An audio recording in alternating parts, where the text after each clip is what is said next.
Hello dear students, मैं राजकुमार दुबंसी आप सभी का बहुत बहुत स्वागत करता हूं पीवीआर स्टडी में। जैसा कि आप जानते हो आपकी 9th की मैथ चल रही। आपका पहला नंबर सवाल है केरा की आकृति 6.13 में। ये आपके बुक में ऐसा लिखा इसलिए मैंने लिख दिया, बाकी ये आकृति यही है। अब क्या कह रहा, ध्यान से सुनना। रेखाएं ए बी और सी डी बिंदु ओ पर प्रतिच्छेद करती हैं। प्रतिच्छेद मीन्स होता है इंटरसेक्ट करती हैं, यानी काटती हैं। रेखाएं कौन कौन? A B and C D. तो बच्चा देखो, ये रेखा है ए बी और ये क्या है? C D. ये बिंदु कहाँ पर काटती हैं? ओ पर प्रतिच्छेद करती हैं, यानी कि इंटरसेक्ट करती हैं ओ पर। आगे क्या कहता है? कह रहा कि यदि ए ओ सी मीन्स ए ओ सी यानी ये कोण, ध्यान देना, ए ओ सी इतने कोण की बात हो रही, और धन बी ओ ई, ध्यान से सुनो, बी ओ ई यानी ये कोण और ये कोण दोनों जुड़ के कितना है? 70 है। कह रहा है इसमें इतना ही नहीं, और भी कह रहा है यदि बी ओ डी बराबर 40, तो बच्चा बी ओ डी का मतलब बी ओ डी यानी ये कोण कितना है? 40। इतना दिया है। तो कह रहा है कि बी ओ ई और प्रतिवर्ती सी ओ ई ज्ञात कीजिए। तो बी ओ ई कहाँ है? ये बी ओ ई इसको पूछ रहा है। आप कहोगे ये तो ऊपर दिया है, ये दिया नहीं है। ऊपर कह रहा है इन दोनों के योग करने पे 70 आता है, तो इसको निकालो उसमें से कितना है, ये पूछ रहा है। बाकी ए ओ सी कहीं नहीं पूछ रहा है। इसका प्रतिवर्ती पूछ रहा है सी ओ ई। तो बच्चा सी ओ ई यानी ये कोण नहीं पूछ रहा है, इसका प्रतिवर्ती पूछ रहा है। जैसे मैंने आपको सप्लीमेंट्री कम्प्लीमेंट्री बताया था, पीछे का वीडियो नहीं देखो तो देख लेना, जहाँ पे मैंने कॉन्सेप्ट सिखाया था बच्चा, ठीक है।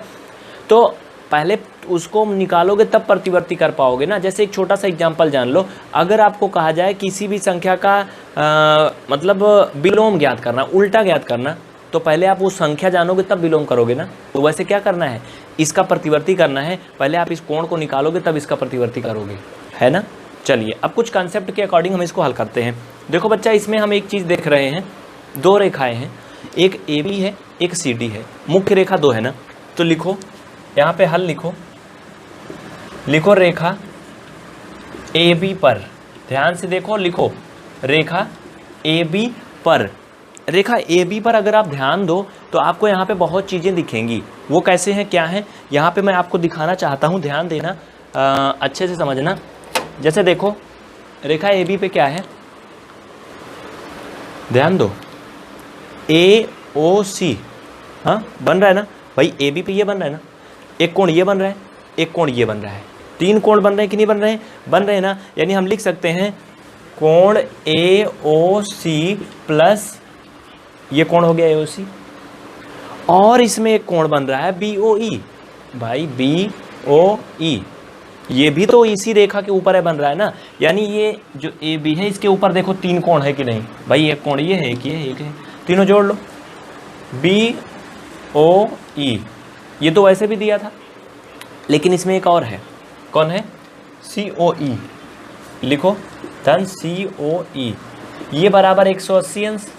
आप कहोगे 180 अंश कैसे आएगा? मैंने आपको रैखिक युग्म पढ़ाया है कि एक ही रेखा पर बने हुए जो कोण होते हैं वो रैखिक युग्म बनाते हैं। तो जब रैखिक युग्म बनाते हैं तो मतलब वो उनका मान 180 अंश होता है। ये आप जानते हो, ये जानते हो। चलो मामला हल हो गया। भैया ये देखो मान दिया है ना, यानी हमें इतने का मान कितना दिया है? 70 दिया है। 70 रख दो। कोण सी ओ ई इक्वल 180, यहाँ से निकालोगे एंगल सी ओ ई बराबर, तो 180 माइनस 70 यानी आपको आएगा कोण सी ओ ई बराबर 110 अंश। कितना आएगा बच्चा? 110 यानी 110 डिग्री। इसे आप लिख सकते हो 110 डिग्री। लेकिन अभी हमें ये नहीं पता और ये नहीं पता। हाँ चलो, इतना बात पक्की हो गई, इसको नोट कर लो। इसमें पूछा क्या क्या था वो भी ध्यान देना, और वो चीज़ें बहुत ही कॉन्सेप्ट से समझो, ईमानदारी से। इतना हो गया, अब अगले आगे देखो। जो बच्चे नहीं लिखे वीडियो पीछे करके देख लें, मैं आगे से हट गया हूँ कुछ सेकंड के लिए, आप इनको उतार लो। हो गया, इतना हो गया। चलो, नहीं देखा तो वीडियो थोड़ा पीछे करो और उतार लो। यहाँ पर दो रेखाएं थी, एक पर मैंने सारा मामला हल कर दिया, अब दूसरे पे करेंगे। हाँ, लेकिन उसके पहले हमें कौन सा कोण मिला है? COE मिला है ना। तो हमें COE प्रतिवर्ती निकालना था, प्रतिवर्ती COE। तो पहले हम इसका प्रतिवर्ती निकाल लेंगे, ये रेखा वाला बाद में करेंगे, अगला रुको भाई। हमें दो चीज़ निकालना है, तो पहले हम ये प्रतिवर्ती निकाल लेंगे और फिर इसको बाद में निकालेंगे। लिखो प्रतिवर्ती। प्रतिवर्ती मतलब होता है, क्या बोलते हैं इंग्लिश में इसे? रिफ्लेक्स, रिफ्लेक्स बोलते हैं। हाँ, प्रतिवर्ती मतलब रिफ्लेक्स। जैसे सप्लीमेंट्री कप्लीमेंट्री पढ़े थे तो मैं प्रतिवर्ती बताया था, रिफ्लेक्स ना। बच्चा ये जान लो, किसी भी एंगल का प्रतिवर्ती निकालने के लिए आप ऐसे लिखोगे प्रतिवर्ती COE बराबर, पता है आपको क्या करोगे?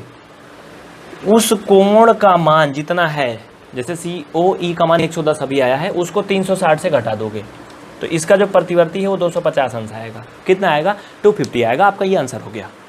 याद रखना, किसी भी कोण का प्रतिवर्ती निकालना है, उसको 360 से घटा दोगे, उसका प्रतिवर्ती आ जाएगा। ये अपने दिमाग में रख लो। तो ये आपका पहला आंसर आ गया, जो इसमें दो चीज़ पूछा था। ये भी कोण निकालना है। अब इसके लिए हम क्या करेंगे? इसके लिए हम चलेंगे अगली रेखा पर। चलो अब लिखो रेखा CD पर, रेखा CD पर लिखो बच्चा, जल्दी लिखो रेखा CD पर। अब मुझे ये बताओ, रेखा CD पर क्या क्या बन रहा है? जल्दी से सभी बच्चे मुझे क्लियर करके बताओ, रेखा CD पे क्या क्या बन रहा है? बच्चा देखो, आप यहाँ पे ध्यान दो। तो रेखा CD पे क्या क्या बन रहा है? CD। अब इसके इधर देखो, एक कोण ये बन रहा है 110 वाला, एक ये बन रहा है जो बेचारा अकेला है, इसका कोई आगे पीछे नहीं है, एक ये बन रहा है 40 वाला। बन रहे ना? तो भैया ये तीनों एक ही रेखा पे बन रहे हैं, तो रैखिक क्यों बना रहे ना? लीनियर पेयर बना रहे कि नहीं? हाँ, बना रहे ना? तो लिखो क्या क्या होगा? लिखो कोण COE प्लस COE, यानी ये कोण 110 वाला, प्लस कोण BOE प्लस कोण BOD। कौन सा बच्चा? BOD equal 180। क्यों? नीचे लिख लेना, रैखिक युग्म, रैखिक युग्म, ये रैखिक युग्म बनाते हैं इसलिए। अब आपको सारे मान दिए गए हैं, सिर्फ BOE नहीं दिया गया है। इसका मान 110 रख लो, एंगल BOE और प्लस इसका मान 40 है भैया, ये 40 दिया है, इक्वल 180 कर लो। सबको जोड़ो घटाओ, एंगल BOE करोगे, आपको पता है 180, ये इधर जाएगा माइनस हो जाएगा, और ये 40 भी इधर जाएगा माइनस हो जाएगा। यानी हम एक एक को भेजेंगे, पहले 40 इधर ले आओ, -40 -110। ये चीज़ तो आप कर ही लोगे। नीचे दिख रहा है कि नहीं दिख रहा? बता दो बच्चा। देखो नीचे नहीं दिख रहा ना, इसके आगे बस केवल आपको घटा लेना है, आप जान जाओगे कितना आएगा। मैं ऊपर बता देता हूँ, अगर ऊपर दिख रहा है तो थोड़ा सा जगह की कमी है ना, इस वजह से। देखो बच्चा यही आ रहा है ना, इसको जोड़ोगे माइनस माइनस जुड़ जाता है। 110 में जब 40 जोड़ोगे तो 150 हो जाएगा। तो बच्चा आप ये जान जाओ कि BOE इक्वल कितना हो जाएगा भाई? कितना हो जाएगा? 180 माइनस 150 ना, ये हो जाएगा ना? हो जाएगा ना भैया? तो इसमें कोई कन्फ्यूजन नहीं होना चाहिए आपको। इसका मान 30 अंश आ गया। कितना आ गया? 30 अंश आ गया। इसमें कोई डाउट नहीं होना चाहिए, नो डाउट, इक्वल 30 अंश। यानी हम कह सकते हैं ये कोण 30 अंश का है। ये कोण कितना है? 40 का पहले से दिया था, ये 110 का आ गया। हमसे सिर्फ 2 पूछा गया था, हमसे सिर्फ ये पूछा गया था, 30 मैंने निकाल दिया। CEO का प्रतिवर्ती निकालना था, रिफ्लेक्ट निकालना था ना, रिफ्लेक्स क्या बोलते हैं ना, तो रिफ्लेक्स भी मैंने निकाल दिया और रियल कोण का मान भी निकाल दिया। ये हो गए, नोट कर लो।